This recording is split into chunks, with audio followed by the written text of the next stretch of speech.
नमस्कार दोस्तों, स्वागत है आपका मेरे चैनल पे। दोस्तों, जैसा कि आप जानते हैं कि मालाबार नेवल एक्सरसाइज होती है हर साल इंडियन ओशियन के अंदर, और इसके अंदर जापान, इंडिया और अमेरिका हिस्सा लेते हैं। लेकिन अभी जो खबर आ रही है वो ये है कि इंडिया इसके अंदर ऑस्ट्रेलिया को भी इन्वाइट करना चाहता है, और अगर ऐसा हुआ तो चाइना के ऊपर और दबाव बढ़ेगा। तो आज हम इसी के ऊपर बात करेंगे। चलिए दोस्तों, शुरू करते हैं। तो दोस्तों, ऑस्ट्रेलिया को इन्वाइट किए जाने का मतलब ये होगा कि क्वाड ग्रुप, जिसके अंदर ये चारों देश आते हैं, उनकी इकट्ठी ड्रिल होना पहली बार, वो भी उस समय जब इंडिया का चाइना के साथ पिछले 4 डिकेड के अंदर का सबसे बड़ा तनाव चल रहा है।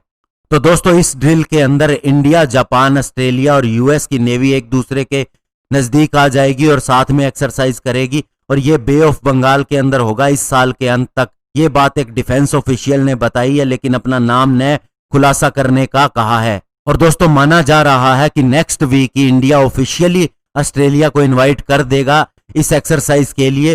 तभी तक दोस्तों गवर्नमेंट भी विचार कर रही है, और यूएस और जापान के साथ में भी इसकी बात की जा रही है। दोस्तों, डेरेक ग्रोसमैन, जो कि एक रिसर्चर है वाशिंगटन बेस्ड रैंड कॉरपोरेशन के अंदर और यूएस में ही रहते हैं, उनका कहना है कि ऑस्ट्रेलिया को इस समय पर इनवाइट करना मालाबार ड्रिल के लिए बहुत ही सही टाइमिंग है इंडिया के लिए। और उनका कहना है कि इससे सीधा सीधा चाइना को मैसेज जाएगा कि क्वाड कंट्रीज इकट्ठी हैं चाइना के अगेंस्ट में, और एक साथ में कहीं भी एक्सरसाइज कर सकती हैं, कहीं भी कुछ भी कर सकती हैं। और दोस्तों, चाइना तभी से अनकंफर्टेबल महसूस करता है जब ये 4 डेमोक्रेसी साथ आई थी 2004 के अंदर, और उस समय ये फैसला इंडो पैसिफिक कंट्रीज को मदद करने के लिए किया गया था जब सुनामी आई थी, और उसके बाद में इसको 2017 के अंदर रिवाइव किया गया था।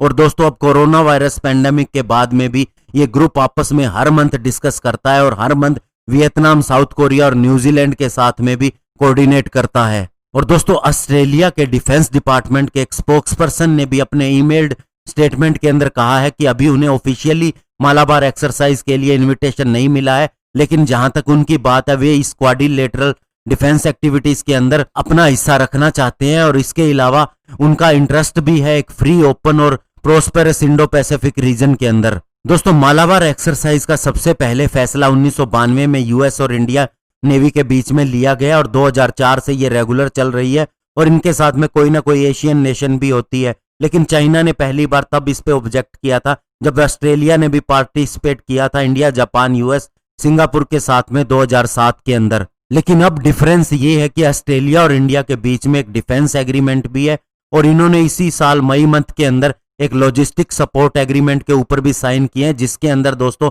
दोनों एक दूसरे के बेसिस का भी इस्तेमाल कर सकते हैं। और ऐसा ही यूएस के साथ भी एग्रीमेंट इंडिया ने साइन किया हुआ है।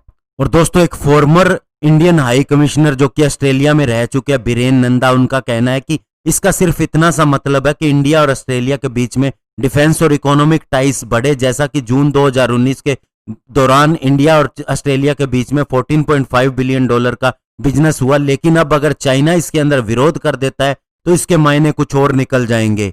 और चाइना ने दोस्तों 2015 के अंदर भी, जब जापान को इस मालाबार इवेंट के अंदर इंक्लूड किया गया था, तब भी विरोध किया था, और अभी भी वह ऐसा ही कर सकता है।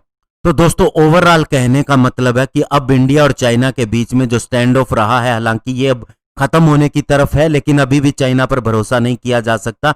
और इस स्टैंड ऑफ का सीधा सा जो मतलब निकला है वो ये है कि चाइना डेमोक्रेसी भी नहीं है, और उसके ऊपर विश्वास भी नहीं किया जा सकता किसी भी सूरत में। ऐसे में इंडिया का अदर डेमोक्रेसीज के साथ में आना और एक म्यूचुअल एग्रीमेंट करना, ये बहुत बड़ी बात होगी, और इससे ट्रस्ट भी बढ़ेगा, और एक फ्री इंडो पैसिफिक पॉलिसी की तरफ भी बढ़ा जा सकेगा। और दूसरा, अमेरिका मालाबार ड्रिल के अंदर शुरू से ही इंडिया के साथ में रहा है, और उसने ये भी कहा है कि वह चाइना को पीछे हटाने को भी तैयार है, और इस एरिया के अंदर ज्यादा से ज्यादा अपनी फोर्सेस को लगाने का भी प्रयास करने के लिए काम करने को तैयार है। तो ऐसे में ये मालाबार ड्रिल्स का इस बार का नजरिया कुछ अलग ही होगा, और इससे चाइना को सीधा मैसेज भी जाएगा। तो इसलिए दोस्तों, इसके अंदर ऑस्ट्रेलिया को शामिल करना और ज्यादा भारत की ताकत को बढ़ाएगा, और ये पूरे सिनेरियो को देखते हुए भी अच्छा रहेगा। धन्यवाद, जय हिंद।